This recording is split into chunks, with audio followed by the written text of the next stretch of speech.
Public participation guideline. Members of the public wishing to participate in the meeting must use their full name for Zoom access. If full names are not used, people will not be allowed to participate in the discussion. The town reserves the right to remove any member of the public from the meeting who doesn't use a full name or acts inappropriately.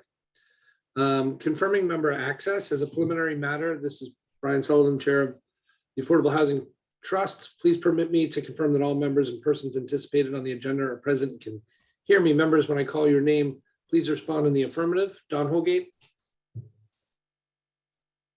Here. Brooke Moore. Here. Chantal Murphy. Here. Penny Dye. Here. Staff, when I call your name, please respond in the affirmative. Ken Bogran. Present. Tucker Holland. Here. Ali Mitchell. Here. Anticipated speaker, Dave Arminetti.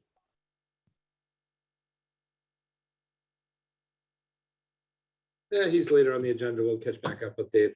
And Present. great. Thank you, everybody. Good afternoon. This is an open meeting. The Affordable Housing Trust is being conducted remotely pursuant to Chapter 20 of the Acts of 2021, ensuring public access. Does not ensure public participation unless such participation is required by law. The meeting will feature public comment. For this meeting, the Affordable Housing Trust is convening via video conference via the Zoom app as posted on the town's website, identifying how the public may join. Please note that this meeting is being recorded and all attendees are participating by video conference. Accordingly, please be aware that other folks may be able to see you, and take care not to screen share your computer. Anything that you broadcast may be captured by the recording. All materials that have been provided members of this body are available on the town's website unless otherwise noticed. The public is encouraged to follow along using the posted agenda unless otherwise noted. We'll turn to the first item on the agenda, but before we do so, permit me to cover some ground rules for effective and clear conduct of our business and ensure accurate meeting minutes. The chair will introduce each speaker on the agenda. After they conclude their remarks, we'll go down a line of members, inviting each by name to participate, comment, questions, or motions. Please hold until your name is called. Further, remember to mute your phone or your computer when you're not speaking. Please remember to speak clearly, and that way it helps generate accurate meeting minutes. For any response, please wait until the floor is yielded to you. State your name before speaking. If members wish to engage in conversation with other members, please do so, taking care to identify yourself.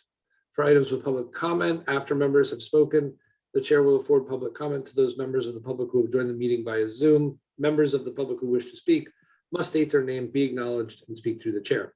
Finally, each vote taken in this meeting will be conducted by roll call.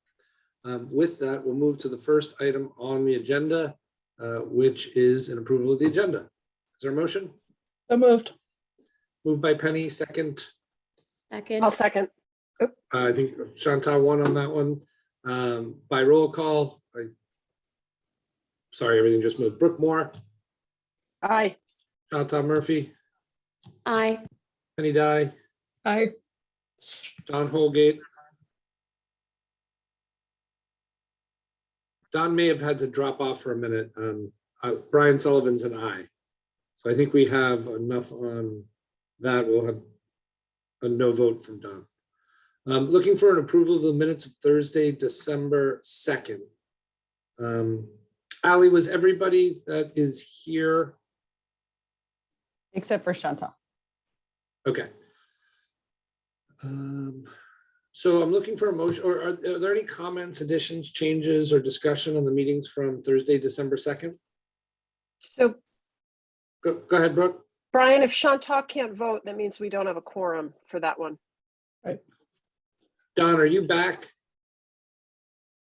Okay, we'll hold that item for when Don makes it back on screen. Tuesday, February 15th, that was Chantal's first meeting or second meeting? I think it was my second. Second. So we can vote on that one, I think. Is there any commentary, questions, or discussion related to those minutes? So I'll look for a motion. I'll move approval of the February 15th minutes. And I can second that. Great, thank you. By roll call, Brooke Moore. Aye. Chantal Murphy. Aye. Penny Dye. Aye. And Brian Sullivan tonight. Item number 4, public comment. Is there any public comment for items not otherwise on the agenda? Seeing no activity or motion, we'll close that item. We'll move to item number 5. We have a subordination on the Steel property. Ally, do you want to walk us through that? Yep, thank you. It super kind of regular mortgage subordination. This deals were approved for closing costs. Originally in May of 2021. They did come back to us, you might recall, in another meeting. They were one of the groups, one of the applicants that was doing construction. So we did have conversations with them and their lawyer regarding the process of when someone returns some of the fees after the initial closing, that our office and the trust can reissue back the remainder of the funds up to $15,000 if there are additional construction closing costs. So they were the group that we worked with on that. And then this is them, I believe, refinancing, I believe, but it is in the packet, the subordination. And that's what I have. Great, thank you, Ally. Any members with questions? Comments? Look for a motion. I'll make a motion to approve the subordination of the mortgage for, the Alora Zagaiko Steel and Brian Claggett Steel as per in the package. Great, can you authorize a signature on that too? Yeah, and authorize the chair to That's how sign. it's written. Yep, Yeah, on behalf of the trust. Thank you. thank you, Penny. Is there a second on the motion? Second. A second. Great. Quicker on the draw. Second from Chantal. Roll call, Brooke Moore, Aye. Penny Dye, Aye. Chantal Murphy, Aye. Brian Sullivan's an aye. All right. With that, there's a nice update in the packet of all of the closing cost assistance that we've funded in the past, and then the money's returned and how it was used. It's kind of interesting to look through. Hopefully everybody's had an opportunity to check that out. Ally, did you want, or Tucker, did you want to present that in any particular way before we have discussion, or? Okay, sure. It's pretty self-explanatory. I think in the packet, you'll see the first page is a pretty simple document. Actually, I can share it just because then it's there. I've learned how to share the screen. So by share, I mean, just getting better at it. I wrote up this little document and I've shared it with Anne and Andrew and everyone at Housing Nantucket and at some of the law offices. Essentially, it breaks down for anyone who is Ally, sorry looking- to cut you off. Jump to the next page. Oh, Yep. sorry. Oh yeah, the CCAP. Thank you. Sorry, you're welcome. Okay. Anyhow, so this is really, since you can see the dates since 2017. I think when the program really started. I kept the name and the street names, but removed obviously some of the addresses. They're all public, but I figured in this forum we don't really need that. And ultimately, for the most part, you can see that we always issue the 15,000 from Pop Finance. Makes it a lot easier for them and their lawyers to really kind of work with some more fluid funds when it comes to closing. And then all the law offices and the applicants are very good about returning the funds, and we keep up with it to see where they're at with closing and things like that. And that's kind of it. This is the spreadsheet we use to keep track of everything. Anyhow, and so that's it. If anyone has any questions, ultimately we've been able to give out hold on. No, I'm like stopping sharing. Over 600,000 in closing cost assistance so far, which is really amazing. And it's interesting to see the breakdown. I'm not sure why on your page it wouldn't load, Yeah. but there were 25, 80% AMIs, 900% AMIs, 28, 150% AMIs, and 375. So when we think about that in the sense of how it breaks down for CPC or how we allocate funds, there were 34 properties at 100% or less AMI, which is kind of exciting. Penny, I see you raising Yeah, your hand. I think more as interesting is the amount of money that's been returned. It's more than half. Yeah. So again, that second page didn't show to the public, so I'll just describe it. The authorizations that went out were a total of $963,000. And the amount unused and returned to the trust to this date is $328,211. So the actual amounts used in closing cost assistance was $635,172. To Penny's point, the program is working well, recycling money back into itself. Tucker, you wanted to make a point? Yeah, and sort of on average, the usage is around 9,000 per property versus the 15.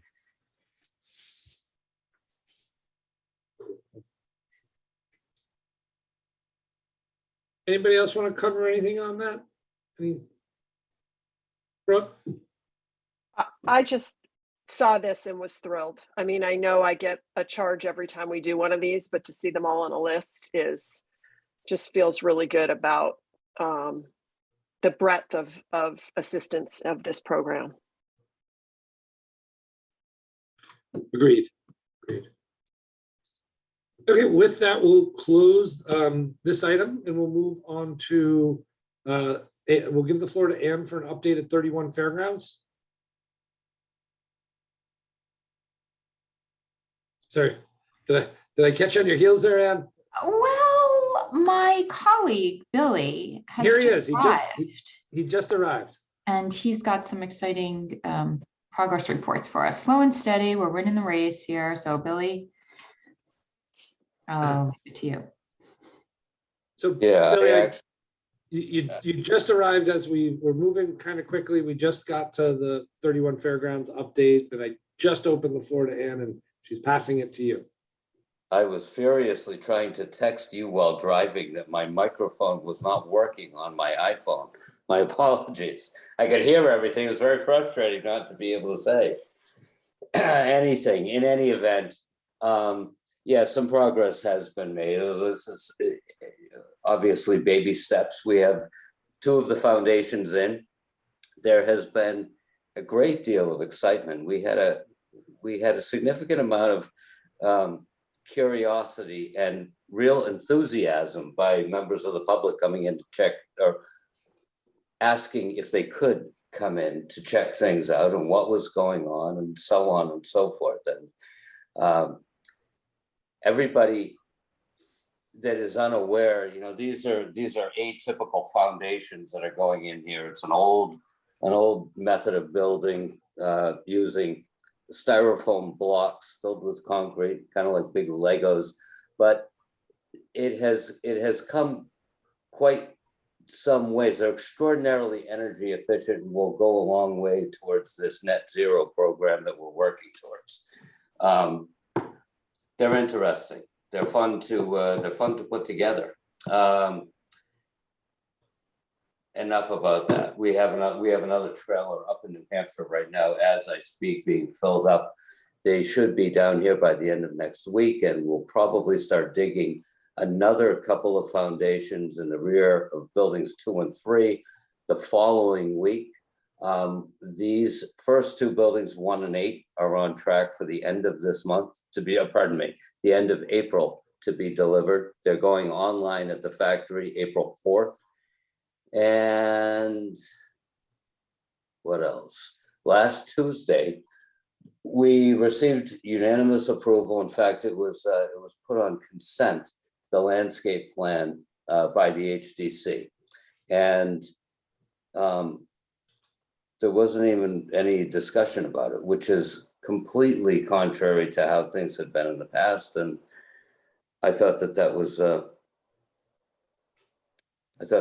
good sign, and that's it. That's where we're at right now. That's great. Thank you, Billy. Billy, I have a question about the traffic that you're getting, people kind of curiosity seeking. Do you think there's any opportunity for some sort of storyboard near the road to keep them away from the site, but to kind of maybe Housing Nantucket could put up the story or something so it helped educate people maybe away from the site, but promoted the project? Do you see that as? So funny you say that. I absolutely feel that way. I think that there's a great opportunity. In fact, we could create a little area where people could get off of the road and perhaps, get out and walk around. And all my experience so far has been that everybody is polite. Nobody's come flying up and injected themselves into anything. Obviously, it's early stages, but I wasn't going to bring this up right now, but I do believe that there's a great opportunity. And I don't know if it's flyers or an actual board itself that we create, but I think it has merit. Billy, you already have the board that was done at the time of the ceremony where we celebrated the opening in terms of pictures of it and stuff like that. That would be really ideal so that people get an overall sense of what it's going to look like and see where what you're doing is how it fits into that storyboard picture. Ken, let me politely remind you of my abject failure in displaying those properly. They ended up sitting on the table. The magnets on the container didn't work so well, but agreed. I think that we could probably encase something, maybe scale those down slightly and put it on a piece of plywood or something. But I do think that there's opportunity, and there is a genuine curiosity. Again, I want to reinforce the fact that everybody has been extraordinarily positive so far. I think that's the thing that I keyed on to, Billy, and I'd like to figure out how to perpetuate, right? If nobody's on site to continue to tell the story, how does the story get told itself to keep that excitement going? It is because I could hear the enthusiasm coming from you retelling the experience running into people. So I think that there's a positivity to keeping that momentum. Let me be clear. I think that it's a cheerleading of this entire effort. And anyway. Okay. I think we're all moving in the same direction on that. And did you want to add anything to the update, or? Just that a lot of people inquire about how to get on the list or when we'll start being accepting applications. And it's for the 80% AMI units and below, which is about half of the units, will be holding and conducting a lottery, of which we will be advertising, good 4 weeks to 8 weeks in advance. Or more than that, probably more like 8 weeks in advance, with an info session like you're seeing that the Richmond company for the wildflower development is doing right now. And all of that will be publicized. For the above 80% AMI units, we'll be selecting tenants from our ready to rent list.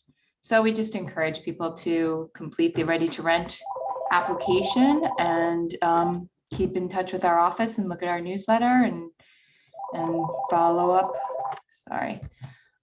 with us and make sure we have all their tax information. And if they change addresses, let us know. So that's the update from here. Great, thank you. And Brooke, you have a question? And estimated timing for the lottery applications, just roughly? It really depends when the units will be ready. I hope, and we are working towards making them available this fall. So if we've got someone, when the unit's ready to move in, we'll backtrack a good 2 months to 3 months before that, and then we'll start unveiling the lottery process. But the affirmative fair housing marketing plan has already been approved by the state. So we have a plan, and it does involve all the places, the paper and all sorts of outreach efforts. There's like 100 different nonprofits that will let them know so they can let their constituents know about when that lottery will be conducted. And Is it possible for you to create a mailing list of people who are interested so that they get an email when the application period is open? We have a ready to rent list, and so Okay. certainly everybody on that list will get the blast, as well as our newsletter contact list, which is, there's quite a few people on that, and then our social media outreach efforts too. Great. So I'll suggest to people that they sign up for your newsletter. Mm-hmm. Great. Thank you, Ann. Sure thing. Ali, I just want to let the minutes note that Rima has, as a board member, has moments ago joined the meeting. Hi, Rima. Moving on from 31 Fairgrounds, open to Dave Arminetti on wildflower acceleration, action and update. Yes, hi. Good afternoon, Mr. Chairman, board members, everyone. Hope everyone's well. Appreciate the opportunity again to update everyone on our progress and status. We are continuing construction primarily out at the site, which is going well. Weather's held up nicely. If any of the board members have been out there, I know some of the staff have. 2 of the 3 buildings have been set. The first 8-unit building is probably about 80% complete, including interior and fit out. That one's heading for a mid-April completion and CO date, hopefully. And the second building, the 10-unit building, has been set, is probably 20% complete interior fit out. The third building, which is our 6-unit building, we refer to it as the K building. All but 4 of those modules are on site and have been for a while. The last ones are coming on the island Thursday and Friday of this week, and that set is scheduled for early next week, Monday and Tuesday. So as of middle of next week, all 3 buildings will be set with full completion moving forward. All that's going well. Haven't had any delays or unexpected issues, which has been great. And then the other piece of the puzzle that's significant that the trust board is aware of is we formally started our marketing plan and program implementation about 10 days ago. All of our information packages and applications have been distributed and made available both electronically and the old-fashioned way, in terms of come to the office, come to town hall, come to the Athenaeum, pick them up. We've started our advertising in the newspapers.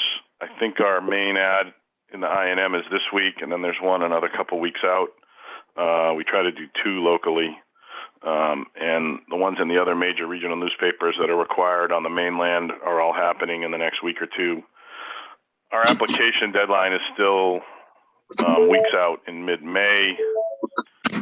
So thus far, from what I understand from Aaron Brady, our primary leasing and management staff, we're getting real good response on the ground, not unexpectedly, in terms of people coming in and picking up packets who had been on our list and are interested. And SEB, our housing consultant, reported that they're getting expected number of hits on their website in terms of traffic. So everything seems to be progressing. We have, as the board will recall, 12 AMI restricted units in this phase of the project, 6 50% AMI restricted units and 600% AMI restricted units. So we have a nice diversity of product mix in there. And we're looking forward to the receipt of a bunch of applications. So all going well. There's a little bit of a double-edged sword there, as the board's aware and everyone's aware that's working in this segment. There's so much demand. It's a little bit of a double-edged sword. When you only have 6 of each units, you get 12 very, very happy winners of the lottery, but unfortunately not enough lottery winners to go around. But we'll keep doing our part. Be glad to provide any other answers to questions that the board may have. Otherwise, full speed ahead. And as always, we appreciate your continued support and guidance as we move forward. So thank you. Great. Thank you, Dave. board, show of hands, any questions for Dave or where they're at in their process? Seeing none, we'll close up that item. And we will move down to item number 8, down payment assistance discussion. Hold Oh, on, wait. Sally.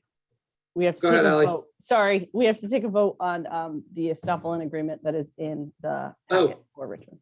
I'm sorry, I missed right over it. No worries. Okay. Unfortunately, I don't know much about it, but. maybe Yeah, Tucker and can speak. we don't have Vicky, right? No, she's on vacation. I'm so happy for her. Excellent. This is basically a standard document that Richmond's lender requires for their financing, and this has been reviewed and approved by Vicky. And so it's really largely a perfunctory exercise, but it actually was intended to be on the February agenda, and it got pushed to now, and that was not a problem for Richmond, but obviously it does need to get done. So. Brooke, I move to accept or authorize the Estoppel agreement and authorize the chair to sign. will you include chair and vice chair? Sure, chair and vice chair, And sign. or, thank you. chair or vice Second. chair. There's a second from Rima Sherry. Any discussion? Seeing none, vote by roll. Brooke Moore, Aye. Penny Dye, Aye. Don Holgate, Aye. Rima Sherry, Aye. Chantal Murphy, Aye. and I think that's it on the screen. Myself, Brian Sullivans, and I. Okay, thank you for catching me on that, Ally. So now we'll move to the discussion on down payment assistance. Tucker, I'll open this to you for kind of concept and overview.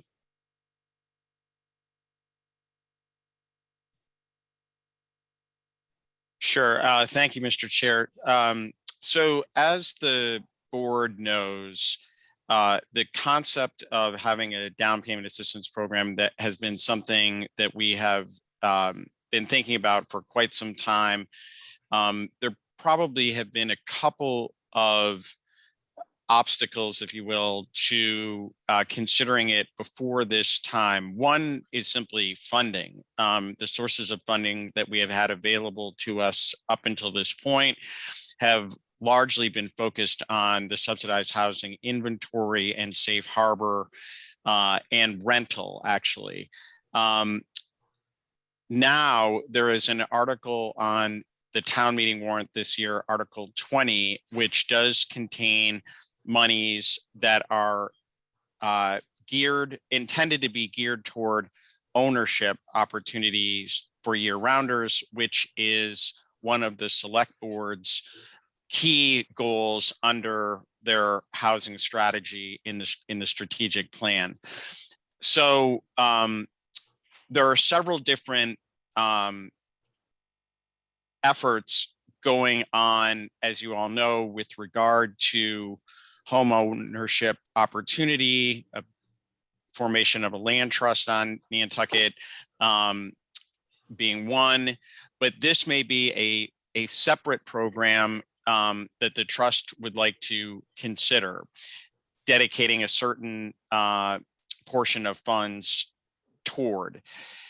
The second obstacle beside a funding source before now, and it remains just something to be worked through if this is a direction the trust would like to go, is when we initiated the closing cost assistance program, we knew at the time that we did that we would be able to meet 100% of demand that was going to come, given the limited amount of financial support in the $15,000 per property, and with our knowledge of what was on the horizon in terms of qualifying units. And we also largely rely upon the qualification and vetting of institutions such as DHCD, Housing Nantucket, the mortgage lender in each case. And therefore, when someone applies under that program, we have intentionally designed it really to be either you meet the criteria or you do not meet the criteria. And there is not really a judgment, if you will, on the part of the board other than you meet or don't meet the criteria. If we are getting into the down payment assistance area, there are a number of considerations which are outlined in the memo, and we would very much like to get into a discussion with the board about them.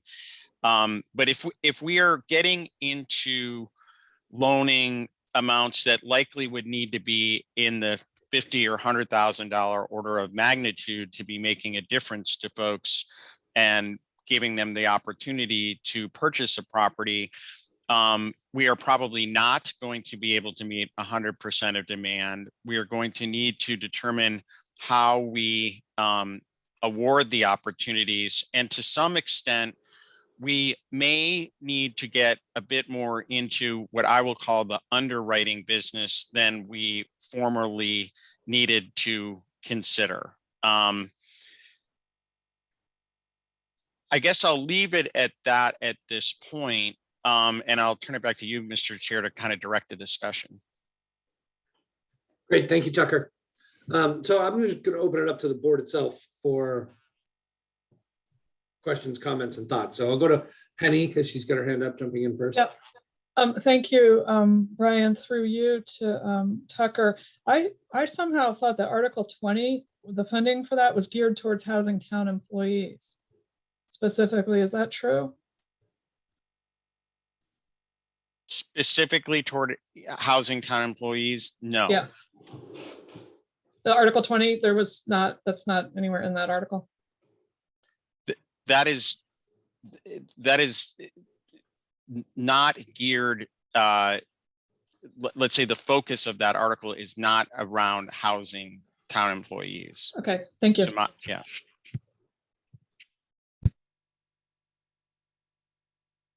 Rima. Well, to start, as far as the amount, I think we should keep it at 50 just to be able to serve as many people as possible. 50 isn't nothing. I know it's not a lot for a down payment these days, but that would be my first thing. And I guess we just really need to look at maybe having certain times when this will be available, instead of doing it on a rolling basis. So we could consider a group of applications together and then get very specific on our qualifications, who are we looking to help most and how is that going to be spelled out, within the parameters that Anne or anyone else has to use to qualify buyers or renters. I guess we just, because we aren't going to be able to serve everyone, I'm just thinking, throwing out there some ideas of how to set up some kind of system. Thanks. I think to that note as well, Rima, is there, for me, my thought is there, are we serving only certain income AMIs or not? Or is it just year-round restrictions, or what does that look like in a pilot? So it's something to throw out and consider as well. Brooke, I think I saw your hand go up. Go ahead, Brooke. Yeah, I have a lot of thoughts on this. What are we going to have a deed restriction of some sort, and what does that look like? To your point, Brian, and I believe we have to have an AMI cap based on our enabling charter. So, what does that documentation look like? I don't mind actually going a little higher than 50,000 given the current market. But I do think a percentage of what the homeowners put in versus what is supplied by this, and whether it's 50-50, I think we need some real-time data. As far as to whom these are allocated, I sort of had this idea in my mind of a quarterly lottery where we take applications the first quarter of the year, and we allocate a certain number of these sort of tickets, and then the tickets have an expiration date on them. So I think the hard thing is people can't look for a house or commit to the purchasing process without knowing they have the financing, the financing assistance, the down payment assistance available. So it's almost like a pre-approval to a mortgage to take in their home search. And that we might want to set something up like your ticket is good for 6 months, but you could come back and renew for another 6 months, depending on the availability of funds. And then have like a certain number of these tickets issued in the first quarter of the year. And anyone who applied in the first quarter who wasn't issued one in the lottery is automatically rolled into the lottery in the second quarter, but it gives an opportunity for new people to apply in the second quarter. And we sort of keep that rolling over time with a periodic requirement that they update their application annually or whatever. I mean, that feels complicated, but I'm trying to figure out a fairness of people who are ready versus people who aren't ready. And the idea that it might be only available once a year feels, I feel like we need to have a rolling thing so we pick people up along the way somehow. So those are my initial thoughts on it. And my very first thought is, thank goodness we're finally here, because we've been talking about this for a very long time.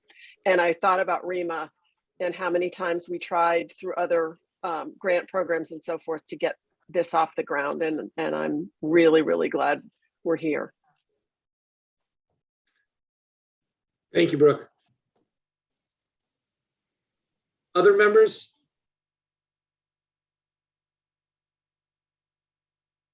Chantal? I agree with Brooke on in the sense that the once a year just doesn't seem like it's really serving everyone. And Brooke, as you were talking, it led me to think of, and Anne, correct me if I'm wrong, it made me think of the covenant program and how that approval process works, and with the renewal. So it might be worth looking at how the application process works for that as we're thinking about this.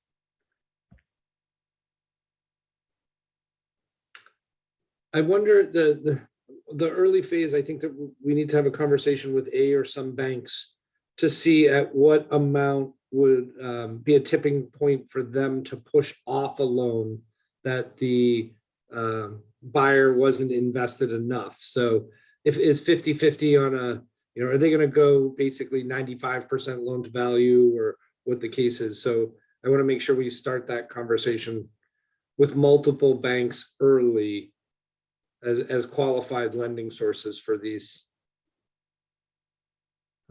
types of products. Are there any other board members with comments or questions? Brooke, there is a member of the public that has a question I will come to shortly, but I want to continue with the board. Go ahead, Brooke. So just quickly, I mean, I think where this gets complex is if we're talking about an AMI restriction, are we then just qualifying based on the person's income, or is there any price restriction on resale to actually keep it affordable to someone at that AMI level or not? I mean, I think that's just something we need to put in the conversation. And I don't have an opinion one way or another, but that's always a problem is, I mean, I guess it's, if it's restricted to someone at 200% AMI overall, then that puts a governor on who can qualify anyway for a mortgage to buy it. So that will put a governor on resale price. So anyway, Not necessarily. Where do you see it on resale? Like if somebody goes out and buys a 200% AMI property, there's no actual restriction on the property. While they may qualify for the program, we would then need to file a restriction, whether it was year-round occupancy or a new 200% AMI language that lasted in perpetuity. Because now the covenant program wouldn't apply. Right. So the covenant program has two things. You have to qualify an income and assets, and it has a price cap on resale that in theory keeps that property affordable to someone who makes 150% or below. Right. So there is a natural governor on pricing if you can only sell it to someone who can qualify for a mortgage and their income has to be below 200% AMI and their assets have to be below a certain amount. But do we actually put a price cap on it like the covenant program? I mean, it's a question I can't answer. In the conversations about the community land trust, that's what we're building that in to the restrictions. We might be building that into the restrictions. And how does that play out here? Rima, coming back to you. Well, maybe we really need to look at modifying the covenant program up to 200 AMI. Just start there. So automatically, all these homes are going to remain under covenant, and that whole system is in place. I would warn against the modification of the whole program because there's a inventory that exists in place, and you wouldn't want to necessarily adjust that inventory, but you could add a second tier or a covenant 2 program or something. Yeah. Or you could just copy that language for a new program that has a different AMI level. Right. And when we are considering awarding these down payment assistance, probably we should do it at a variety of levels, the same way, when we're doing an RFP for a development, we want the project to serve different levels of income. So, maybe we look at having a certain amount for, 100, 150, 175, and 200. That's, what occurred to me. But I think, let's not reinvent the wheel when we have legislature that seems to be working somewhat. I would be curious if staff, between now. Are we still there? Yeah, you just cut out for a minute. Oh, sorry. Something popped up about the executive session. My screen went. I would be curious if staff could reach out to the communities in the West, Telluride, Aspen, that have existing programs in place, and we could look at the structure of those down payment assistance programs and see if there's any modeling that's worthwhile that is applicable here. Thank you, Ally. Any more board members? I know there's 2 staff. Penny? Yeah, so sorry if this was already covered and I missed it, but are we doing anything to try and keep these funds recycling through in perpetuity to enable other people to participate in this? I think we absolutely should in ownership sense. I do too. And I also just would like to echo, there needs to be no subjectivity here, as little subjectivity as possible in the decision-making process. Thank you. Thank you, Penny. Henry Sanford, you put your hand up immediately. Open for you. Thanks, Brian. Hey, everybody. Coming from my car today. I just had a question. Is 175% AMI the limit for the board's mandate to help? Can you not go over that amount? If I show up and I have 176% of my AMI, do I therefore not qualify for any affordable housing trust programs? What's the limit there? So it's somewhat of a self-defined limit within what the community or the trust has determined to be moderate, according to town council. And so all of the funding articles that have come through town meeting in recent years generally have an upper limit of 200% AMI. Okay, so it floats, but no more than 200%.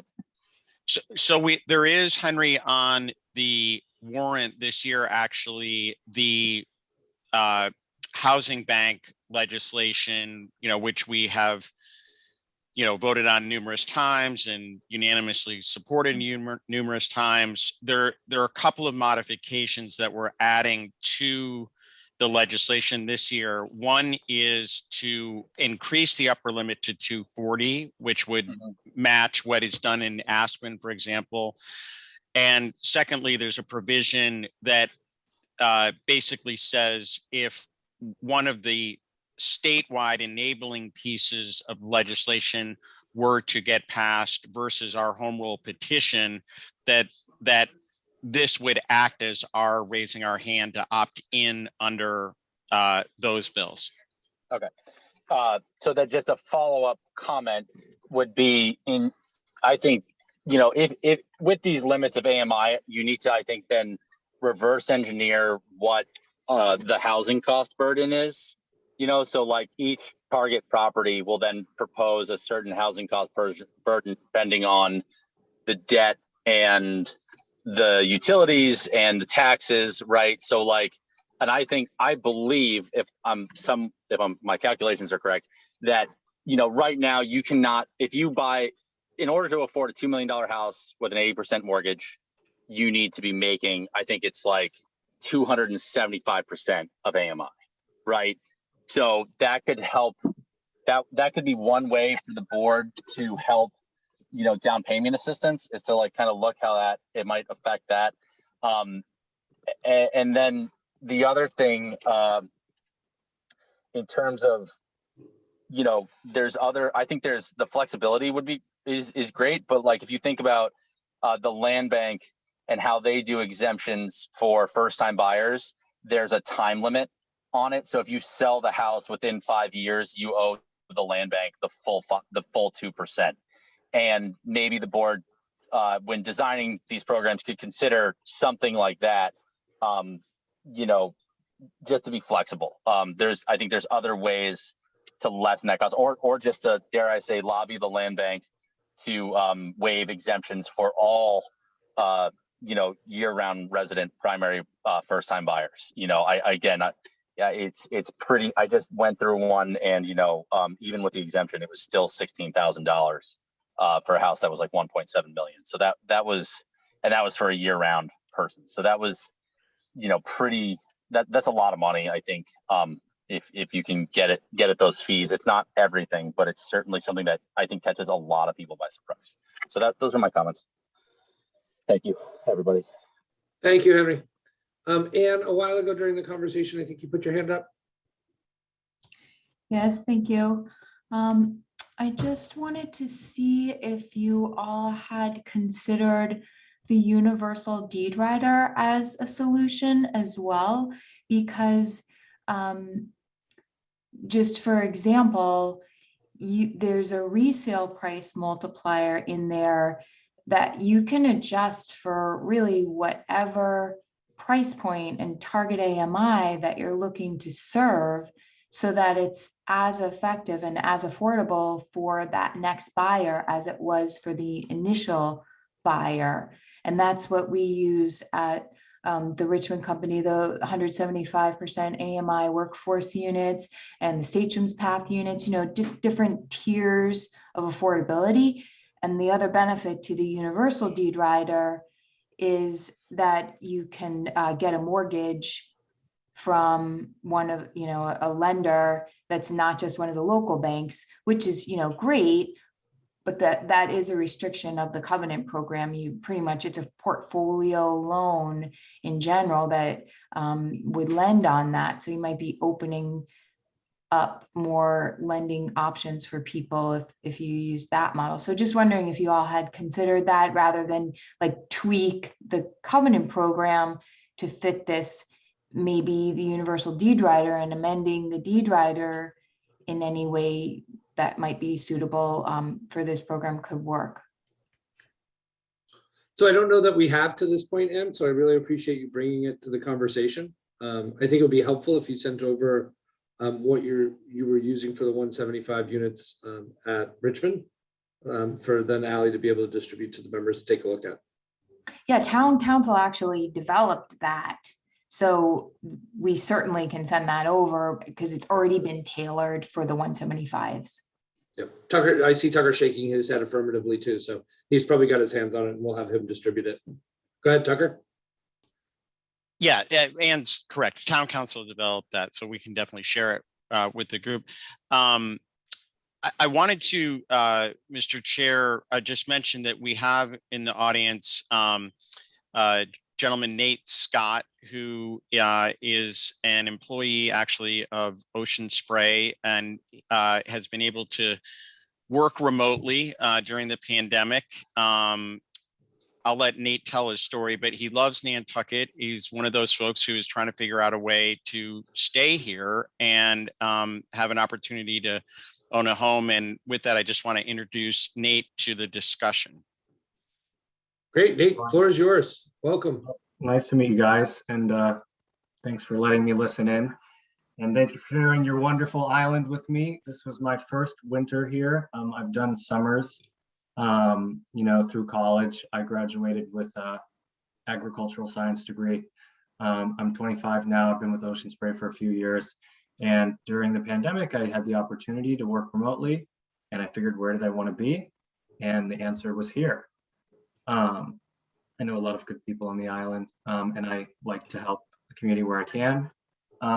And I am trying to avoid the shuffle, as Tucker had said, and this is how my conversation started with him. I was just calling and asking, what can I do?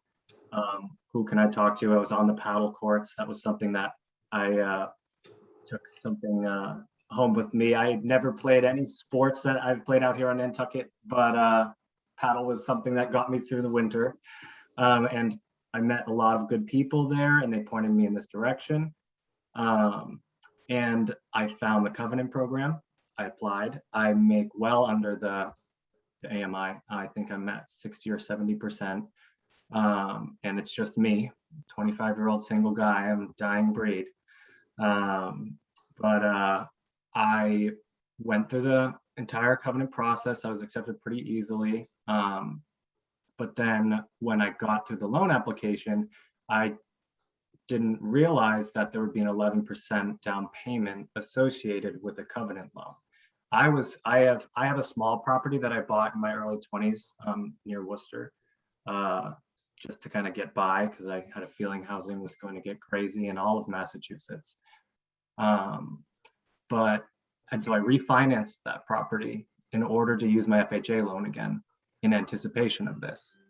And then when I went through all the hoops and we got to this point, I was kind of surprised by the fact that I'm not allowed to use the FHA, and the down payment was 11% compared to the 3% which I had saved for. So that what would be useful to me would be to help me almost mock an FHA loan for something like this, because I had planned on these savings and have that loan available. But right now what I'm having to do is squeeze all my equity into cash, which is going to put me back. It's going to make things a lot harder for me to stay on this island. I have to, I potentially had to sell my car, and sometimes I drive for Uber just for money on the side. And I'm going to have to sell that condo, and I have to do that quickly. Because as you guys know, Covenant houses come and go fast and rarely. And there's a couple right now that I'm looking at. I called Tucker asking about any assistance, and he was informative about the closing costs program, which is awesome. And I'm excited to hopefully take advantage of that. But I guess that's a little bit about my situation, and my jump from 3% down payment to 11% down payment on an $850,000 house is a lot for someone in their 20s. Thanks for listening. Thanks, Nate. Does anybody have any questions for Nate? We appreciate you coming on to tell your story. I think we all hear the story on a regular basis as we move through our lives on the street. So, but it's rare to have somebody come and share it in this venue and environment. So I really appreciate you taking the time to do that. Well, you're welcome. Yeah, I put you on the schedule, so I've got a couple meetings coming up, but you know, it's great to talk and you know, just to hear a little bit more about what you guys are thinking and the futures of these programs. I mean, if I had opportunities here, which I hope to, for me, like the Land Bank or the Conservation Foundation, I've worked for the Conservation Foundation before. You know, I've looked into employee housing and stuff like that, but that's limited on that front as well. So I'm trying to carve my own path to stay here, to make these opportunities for myself, and it's just getting slimmer and slimmer. And you know, there's a big crunch coming up in June, and that's what I am racing to get together for. So wish me luck in the Covenant program. Good luck. Thanks, guys. So while we still have this item open, any more thoughts or notes for Tucker to kind of put into the concept package as it's evolved, Brooke? As to timing, I think that this could be really valuable to have further fleshed out in time for town meeting, because I think that the community has been waiting for this kind of opportunity. And I think in terms of understanding what this warrant article and ballot question mean for the community is going to be really useful for us to have, you know, a little bit more detail to explain what we're going to try to do with some of that money with this program. As I'm trying to do the simple math, what would be the price of a 240% AMI house? Anybody want to do that math up for me? What's 80% is 960, roughly 963. What did Henry say? He said a $2 million house, the person would have to make 275. I think that's what he said. I just want to Yes. understand if the limit is up, even with the housing bank build numbers, where are people competing in the marketplace in inventory? Billy, yes.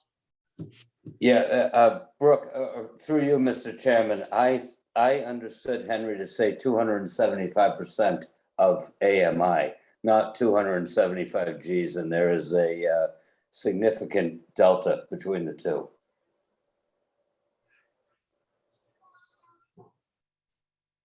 Sorry, I'm making faces. My baby just woke up from the other room and is crying quite a bit. The babysitter is here. So with that threw me off track. I got a little distracted. Penny, go ahead. Sally, I'll distract you further. Just if this does pass at town meeting, it subsequently has to pass at the ballot, and the funds wouldn't be available till July 1st of 2023. Is that right? Correct. We have time to flesh this out. The funds would be available July 1st of 2022. This year. Oh, so we have less time than I thought. Okay. Yeah. All right. So we need to get going on this. Yeah, I think there. Through Brian, to you, are you going to draft something and then we're going to have? Yeah, I was going to say, I mean, the board has provided a lot of great thoughts today. Definitely going to be looking into them before our next meeting and expect to have a further discussion on this topic at the April meeting. I think it may be ambitious to expect that a program would be fully designed and approved by town meeting. There's a lot of moving parts to something like this, as we just discussed, and we want to be doing it thoroughly and properly. And I think we can be well along our way on a framework, but we want to be getting input from a variety of different folks along the way. And I just don't want to create an unrealistic expectation. And keeping in mind too, unintended consequences with something like this. Thank you. Yeah, I wonder, in a low inventory situation, does this drive pricing higher? It's something to consider. I don't think there's any more discussion. I'm not seeing any waves or looks or angles for one. So with that, we'll close this item and we'll move to number 9, housing proposal by Cliff Williams.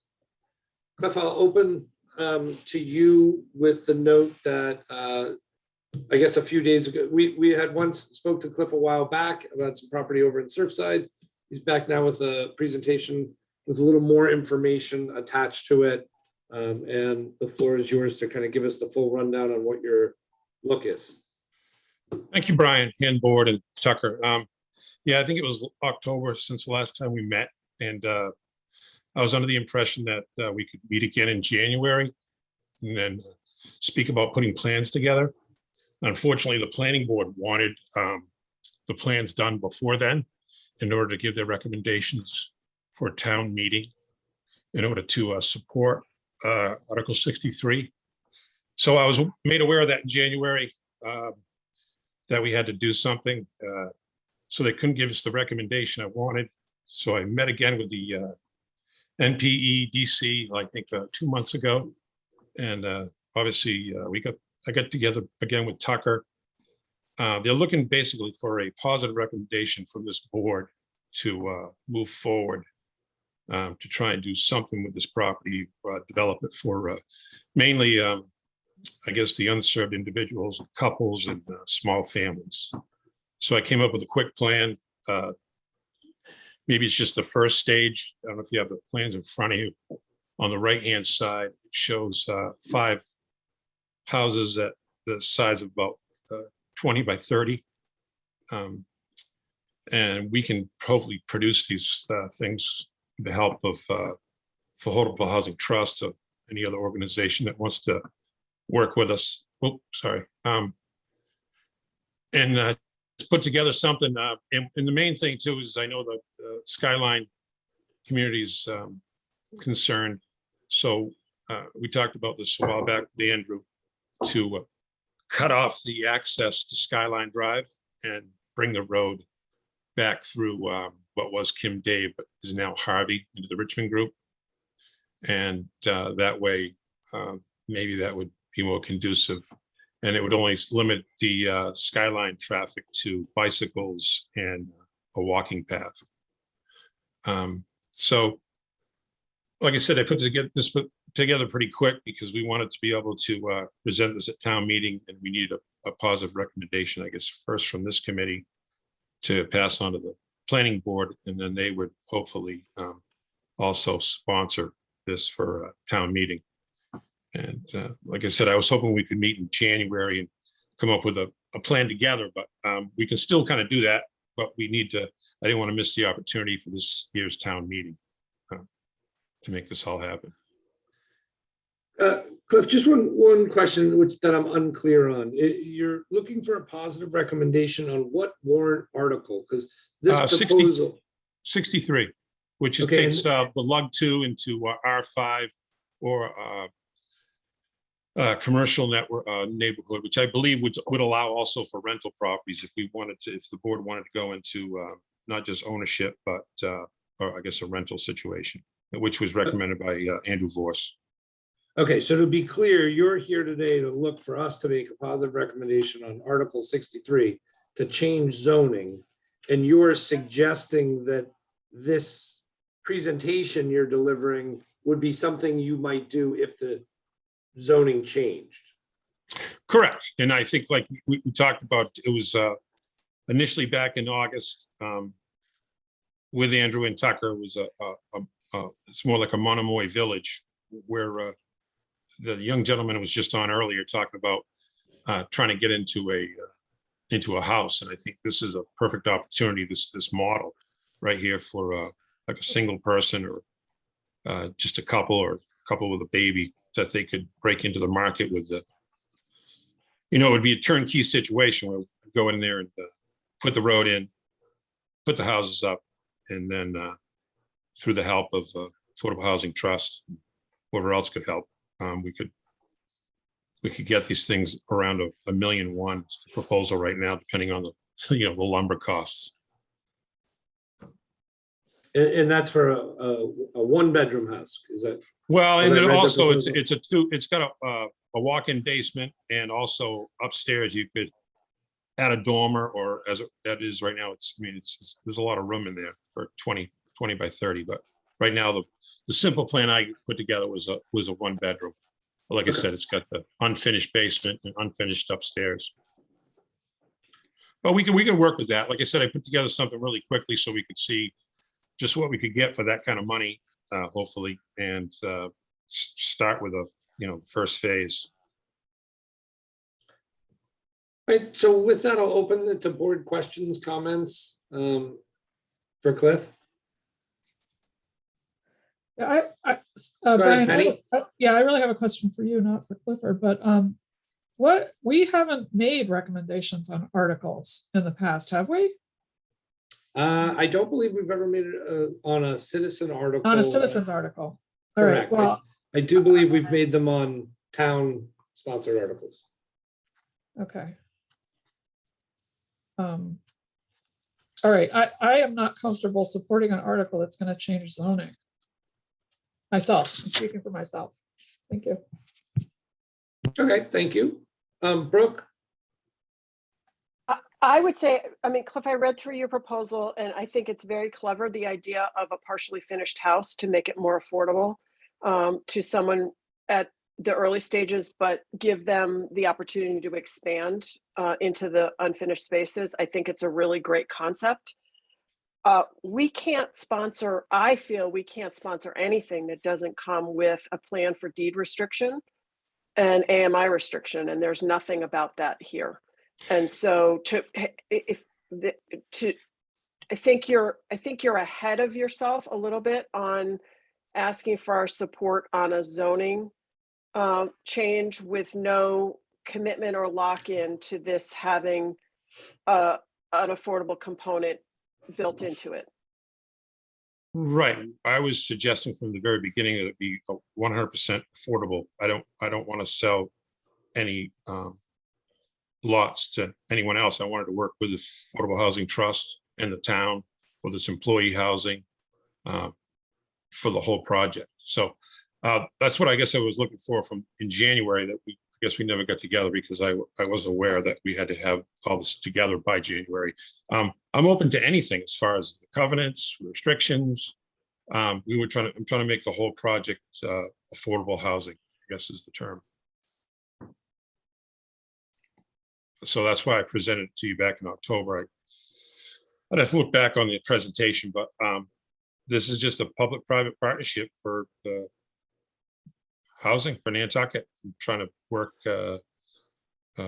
Obviously, I've been working with Tucker and Andrew, and this is just the beginning. So, like I said, I'm trying to get support so that and that's what I guess the planning board's looking for. They're looking for your input to say you want to, it's kind of an unmet need is what I guess I'm looking to produce for you. And we can move forward with whatever you want. There's rental, like I said, or condexes or a Monomoy Village type setup. So, I mean, I just put this plan out here very quickly, but when it comes to restrictions, I'm open to any of that stuff. So I think, so to that point, Cliff, I think it needs to go back to the drawing board. You need to put some more work into it on your presentation. So it's looking at more of a wholly conceived idea. To Brooke's point, I like the opportunity of growing into these, but without income limits, without income restrictions, at 1.1, outside of a finished, completed, the house being just the one floor finished, you're above 150% AMI at those numbers as is. So I don't know if there's where you're looking at income restrictions at those price points.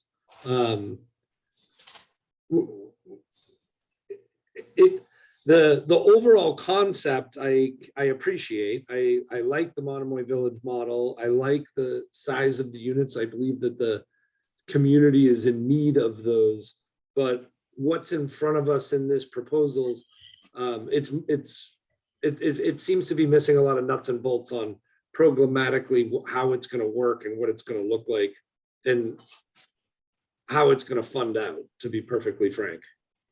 Yeah, and I guess I'm a novice when it comes to that on all those fronts, and that's where I'm in a sense bringing this piece of property to the Affordable Housing Trust and to the town and saying, here you go, here's a piece of property. You bring me your expertise, you show me what you want, and let's try to develop something. Let's try to develop the property. I mean, I'm wide open to whatever you guys want to do.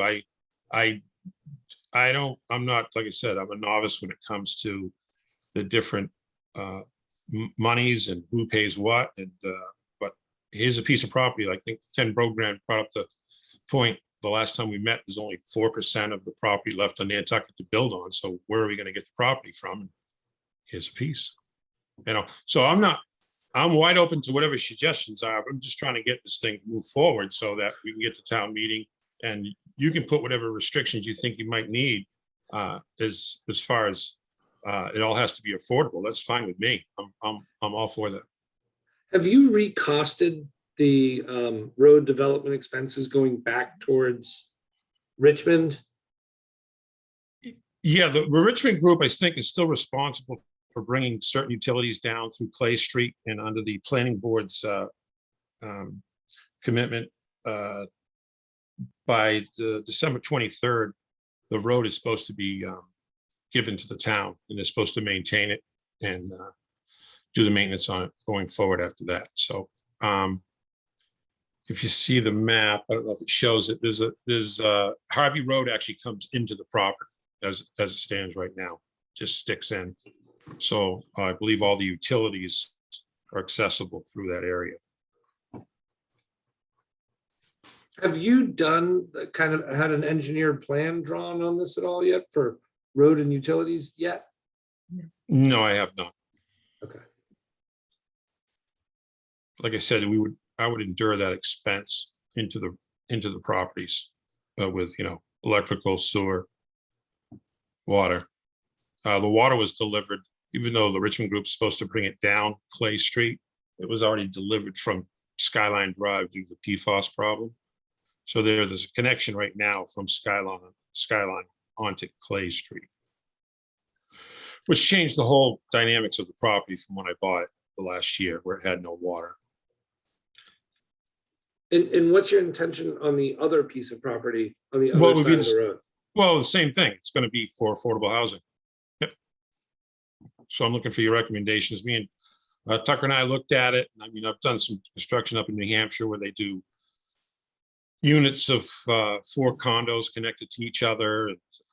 Maybe that's more of a cluster thing where we could leave some more green space in between the properties at Skyline, back the project up more towards Richmond. Or like I said, I'm open to any recommendations. I'm trying to present a piece of property to you, or I should say the town, to develop for affordable housing. I guess, and then my one last question is, so you came in looking for an Article 63 recommendation, which is Oh, I might have lost you for a minute. no sewer there, right? You skipped for a minute there. Can you repeat yourself?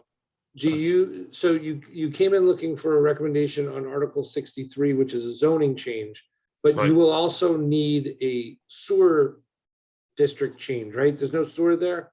Correct. And that's all. There's also an article for that that was put in. Okay. Yep. I'm not sure personally how to direct you, other than it seems like the price being above 150% AMI is a challenge on these. So it needs to kind of recook and see where your costs can get to there. It sounds like you have a fair amount of costing to do related to the utilities and infrastructure improvements in real numbers, because you haven't got to that yet. And then to be able to look at a fully, kind of cooked proposal to vet the concept. We did hear from a couple of members that they don't want to vote on citizen warrant articles, and as a practice, we have not done that. So I don't know that we're here today to change that practice. Brooke, you just raised your hand. That's the end of kind of my thoughts that I wanted to share, but Brooke. Yeah, Cliff, I know you want to get this through town meeting this year, but I'm really uncomfortable. It feels to me like the cart before the horse, that we need a more fully fleshed out proposal to bring anything. I mean, we have been working under a philosophy of working within current zoning, generally speaking, with the funding we've gotten. So zoning changes are potentially a little bit of a hurdle for me as a board member. And certainly not with a written agreement and a very detailed financial plan for how these would become affordable units, and a commitment in advance to that effect before I would feel comfortable taking a position on the articles. Yeah, I guess what I'm trying to do is maybe I'm trying to rely on you guys too much, but like I said, I'm a novice. So to prevent spending tens of thousands, hundreds of thousands of dollars to then present a plan and for you or anyone else to say, nah, we don't like that. I'm trying to, I guess, cut to the chase. I'm trying to provide the piece of land and say to you, you know, what do you want to do? Do you want it to be rentals? Do you want it to be ownership? Do you want it to be condos? Do you want freestanding dwellings like a Nassaquisset or a Nassau? So, like I said, I don't. If not this piece, it abuts the Richmond group. It was part of that original plan where the access for that, what was it, 58 houses before it went to 390 to access Skyline Drive. It was cut off, sold. So I just thought it was a great opportunity. Cliff, here's a question for you. Are these separate lots, or is this the same? When Clay Street went No, through, it's just one lot right now, but you can subdivide it, I think, into two lots from where it stands right now. okay. Have you considered looking at it just within current zoning as main house, guest house, tertiary dwelling, and looking at it that way, and seeing how the math works versus trying to? Yeah, I just thought we could get a lot more bang for our buck by, versus a main house. Like you said, instead of 5, we could get 10 out of it, 10 affordable houses. So that's what I'm looking at. No, Maybe I'm wrong. So, and I'm looking for, like I said, if someone has a plan, maybe I was wrong. I thought that we would have a lot more to go on. I was up in Weymouth with my son back in the fall, and the old Naval Air Station, where they put in almost like a city. They put in condos with commercial buildings down below. They put in cottages. They had freestanding houses, and it was a great diverse community they put together. So, I mean, if that's not readily available for us to look at and implement here, it's only 2 acres. So I figured maybe the town already had a philosophy or a plan, or well, just the thought that I'm thinking within the current zoning, you're looking at, if it's 2 lots, like you say, you're looking at 6 potential units versus 10. And sometimes more is not more when you're looking at the costs. If you haven't spec'd it out fully, like the cost percentages in achieving 6 units might be less expensive per unit than achieving 10 units per unit. Per unit cost is critical to us. Like the infrastructure expenses may be. So I think you really need to go through the speccing out of the detail of each one, not just applying a cost per square foot to construction expenses of lumber. Yeah, I guess that would just bring it back to a primary dwelling and then a secondary dwelling. And I don't know. I don't know if we could achieve any sort of affordability there, but maybe I'm wrong. Yeah, I mean, like I said, I went through Andrew, we spoke with Tucker. So I kind of thought we had gotten down to a pretty good start. And the Monomoy Village thing looks great. And I mean, this is 30 by 20. So even though they're kind of small, they're still kind of big in standards of when I grew up. I thought it was just a great start at home and concept, but like I said, we can vary from that. But I guess it's up to this board. It's just, it's an opportunity. And I'm just providing, I think, the opportunity and open to move forward with it. Whether we have to put some sort of a contract together, I'm fine with that. If that's what it takes. I mean, that's what I've been looking for all along. Your proposal is a long way from any kind of contract discussion. It needs a lot more work at this point. Brooke? Okay.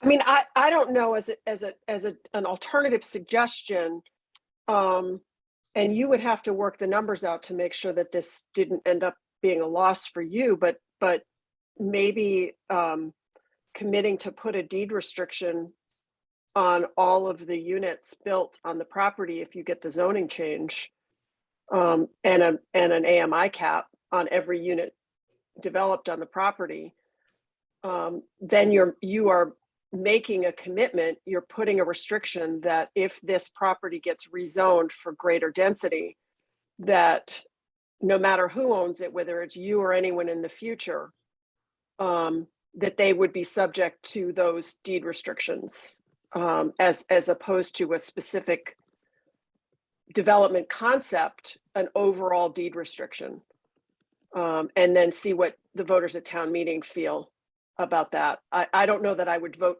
to support it, but it just is another idea. What's the board think about that? I wonder. So Rima? Yeah, I think that deed restriction is probably the best place to start. That's just setting up either covenants if it's going to be ownership, or just a general, affordability restriction would probably help sell it at town meeting.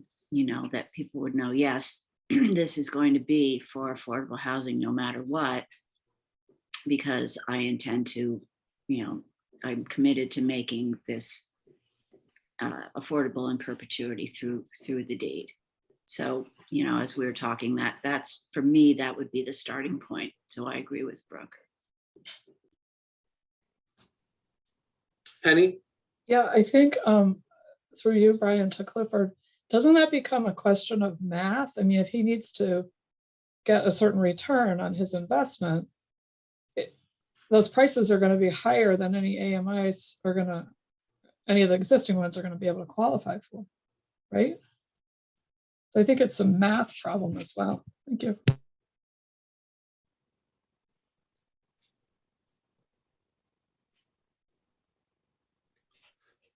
So what I'm hearing is that we're not in a position to necessarily vote on a recommendation or on an article today, unless somebody wants to take another direction. Clifford, I think that we're happy to look at a more detailed proposal and give you some, concepts, but it seems like it needs a lot more work to come back to us. And it may not be tens of thousands or hundreds of thousands of dollars of engineering work, but we need to have a better understanding of really what's happening here versus us do the work on the plan for you.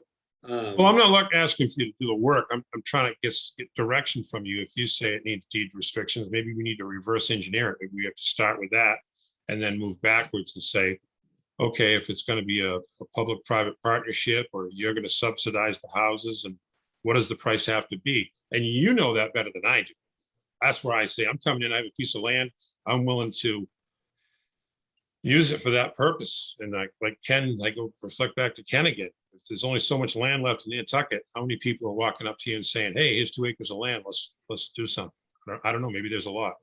So the buckets of money that we have to work with really work in 3 categories. They work in 80% AMI, 100% AMI, and 150% AMI. So you need to get your pricing for the units to be sold to the general public through a lottery in those buckets. 80% is obviously the most appealing to us. It serves the highest demand need and group of people. 100% is money that is available us to use on projects, and then 150% is like the covenant program. But once we kind of exceed those AMI levels, it becomes trickier. There's potential of future funding sources down the road, like you were listening on the previous article, but we need the housing bank bill to get passed for any future discussion, and that could be a long time before we see any of that coming through. So I think those are the AMI levels you need to look to reverse engineer your math.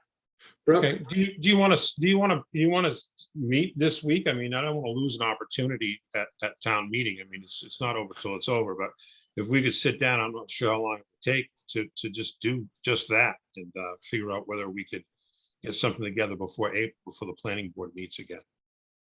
Well, we're meeting now and Right. we're here. I don't know that the board can meet again this week. There's a lot of schedules here that are happening. So I don't know that I can meet again on the rest of this week. Penny?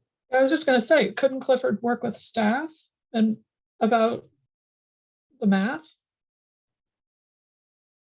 I think that's reasonable, yes. I'm gonna go Brooke, then Tucker. So there are some people who do this, Cliff, for like a living. Tucker, remind me, I'm just drawing a blank. The fellow who was helped with Sachem's Path that's consulted for us. Housing assistant. Kevin McGuire. Kevin McGuire. I think you need to engage a professional to help you work out the financing and the terms of this. That it's, our staff know a lot, but they're not housing developers either.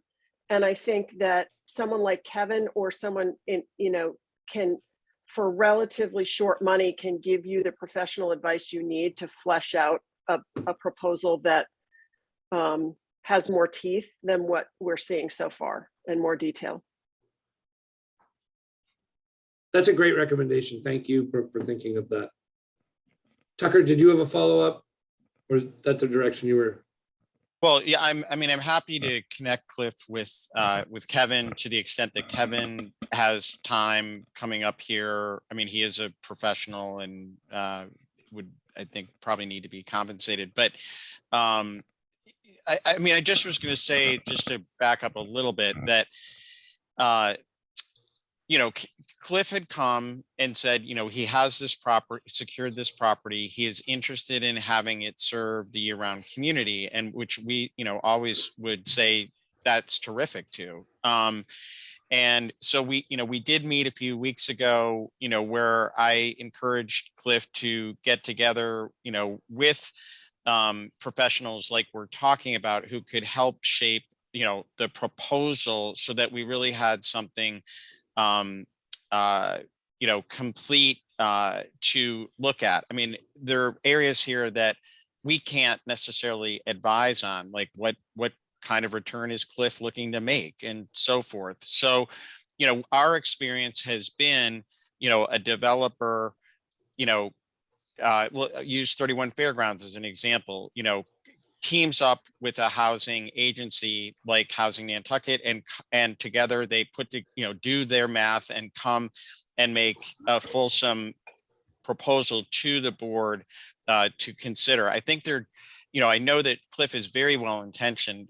There are just a lot of holes here, and it would be, I think it's important to be able to answer them all, like, before the board would be in any position to consider whether they liked the whole proposal or didn't. The concept of serving year rounders, particularly home ownership, as Cliff and I talked about, is something that is very much needed. So if there's a way to figure that out, that's terrific. But I think we need to see the whole picture, and we don't have that.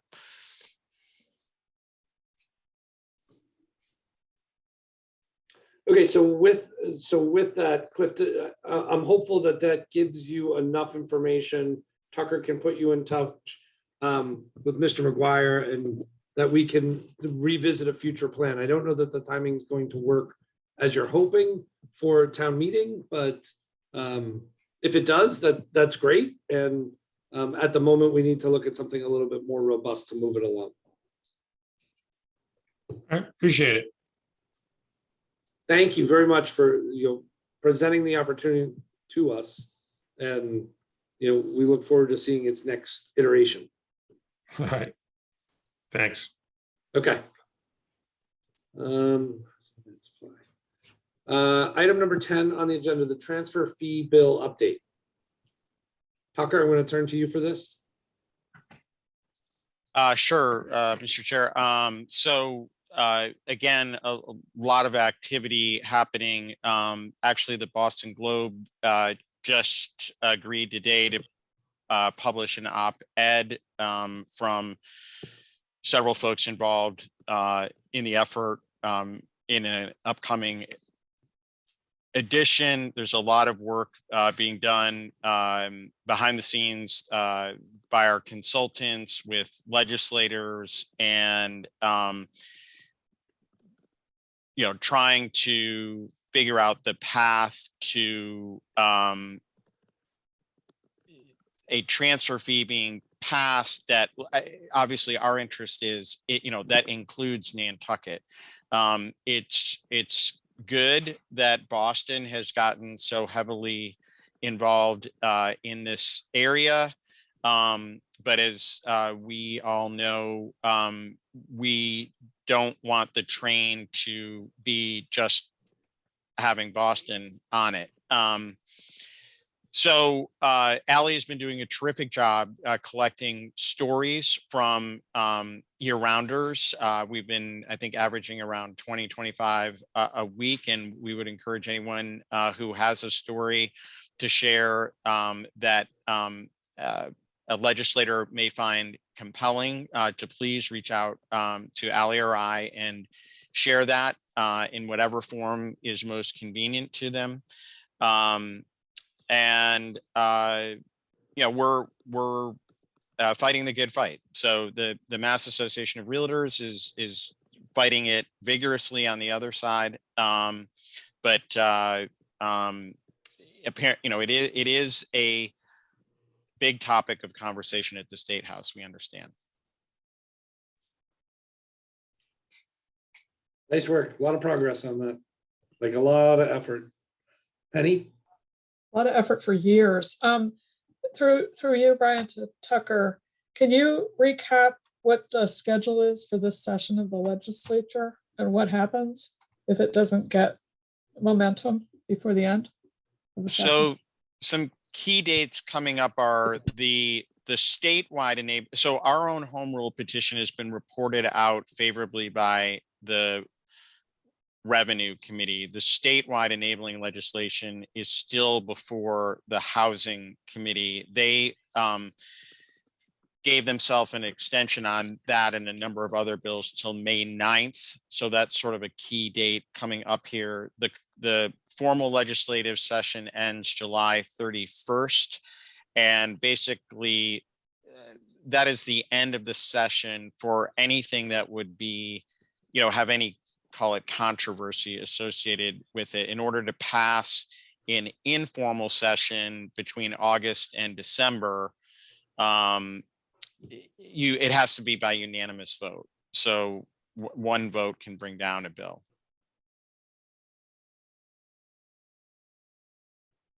Okay. Thank you, Tucker. Seeing no more there. We'll move to wait. Sorry. Okay. I just want to back up because in addition to the op-ed by Dan O'Connell and a doctor at MGB that will appear in the Boston Globe, and Dan O'Connell is the former Secretary of Housing and Economic Development for the state in the Patrick administration. He's now a year-round resident on the Vineyard. But also our own Ken Bogran and a realtor from the Vineyard have authored a terrific piece. And Allie, if you could put that up for folks. They have authored a terrific letter as well that is going into banker and tradesmen. And that is a widely read publication by legislators. So it's reaching well, the most key audience, but it's broadly read, particularly in the Boston area. So this is critical in building awareness that, it's great that Boston is thinking this way, but do not forget about the Cape and Islands. So I think Ken and his colleague did a fantastic job with this letter. Good going, Ken.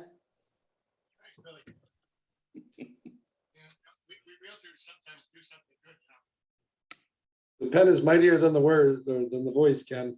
We can't hear you. Oh, you're on There mute, you- Ken. Billy, as realtors, we do sometimes do something good.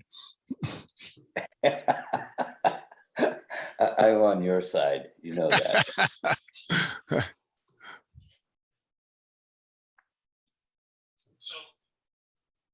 Now, Tucker, So, you're on Jay, mute. Sorry, I'm gonna, I'll have Ali circulate the letter to the board, but it really is very well written. Thank you, Ken. Appreciate the effort on our behalf. Hey, listen, we're a team. All right, with that, we'll move on to, we've got a couple more things to go. So we've got, what's next? Item 11, housing demand and supply, RFP review and discussion. So we touched base on this, was it the last meeting or 2 meetings ago? I can't even remember at this point. And kind of high level, Tucker, it looks like you started to draft up some more detail to it. Yes, Brooke, I think Reba and the dog are hysterical too. So what, Tucker, why don't you take it and kind of drive what the thoughts are here? Yeah, so thank you, Mr. Chair. The board, as you all know, has been considering putting out an RFP to get a better understanding around the supply and demand for year-round housing across, call it all income levels, in addition to trying to answer some broader questions about ultimately what is the, what kind of year-round housing supply does it take to sustain this island and so forth. And so we've, Ali has, put together a draft of the RFP. We had a chance to meet with Rima and Shanta and have their input incorporated into this draft. And really we're looking for, thoughts from the board on how to further refine this. We want to, before it would ultimately go out, let's say we receive the board's comments today, we would like to share this with other boards who we think could have good input, such as the Finance Committee, the Select Board, and others, NP and EDC, to have their input and make sure that we are going after all the information that really would be useful to all of us in addressing the housing issue here. So, with that, that's the basic intent. I think for today, this will come back to the board before it goes out. And I should mention that Brian Turbitz, our finance director and chief procurement officer, his office has lost 2 people actually recently, including the procurement coordinator. So things may move a little slower in the shorter term with regard to RFP issuances and so forth. But the idea would be to get input from this board today, get input from other boards before our April meeting, and look at a revised version there. And for today's purposes, I think particular focus around the scope of what we're looking for, the questions that we're looking to get answered, as well as any thoughts that folks might have on the evaluation criteria of, for when we receive something back would be particularly helpful. And I would invite Rima, Shanta, or Ken or Ali to add anything to that. Great, thank you, Tucker. Rima, go ahead.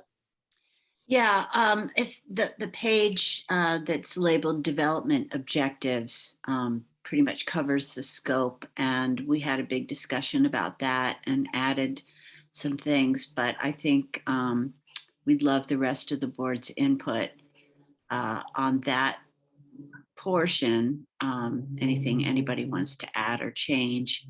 And then, like Tucker said, the criteria for evaluation, we talked about that and added a few things. But, if we just concentrate on those two areas, we should be able to come up with a really specific RFP.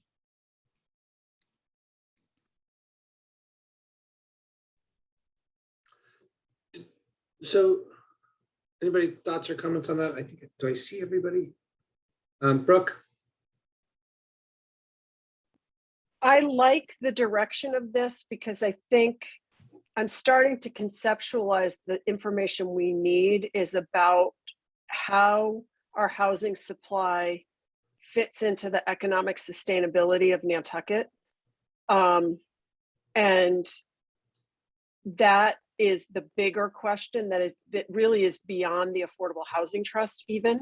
Like, how many people does it take to staff up the businesses that exist on Nantucket, and where are they going to live is this bigger question. And how do we house them, and how do we make sure there's enough housing to house them? Because we know there's a shortage. We know there's an enormous shortage, but it's hard to understand because of the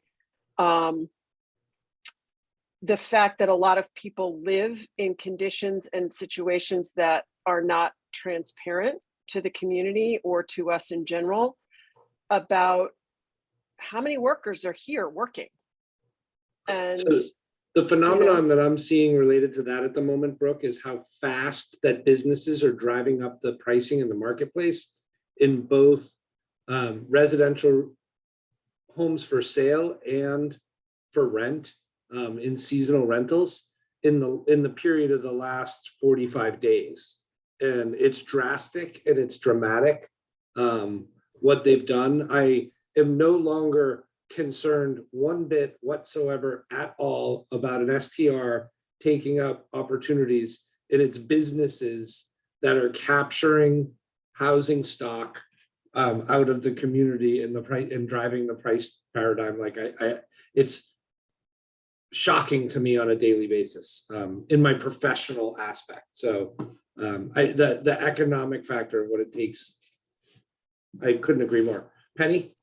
Yeah, just sort of as an adjunct to that, for many, I mean, we have to also track the commuting workforce, which is nothing new here.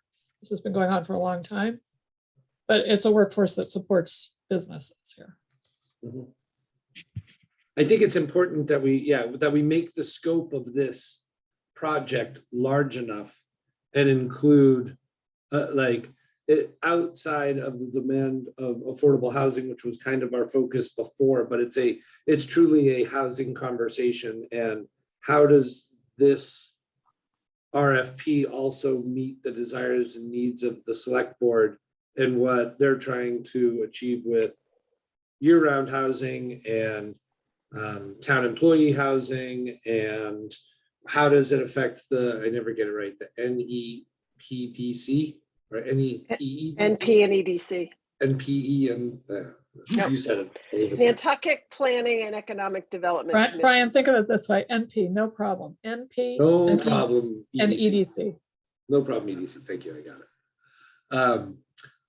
So I just want to make sure that we take on a big enough scope as we put this project out. And in looking at the notes, when it said 5 to 10 years to me, I'd like to push that to 20 to 40 years. So we're looking at it even bigger. You blink and 5 years goes by. Like the time it takes to actually get a project out of the ground, right?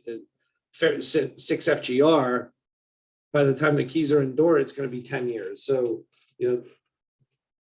maybe we should be looking at a longer scope of time.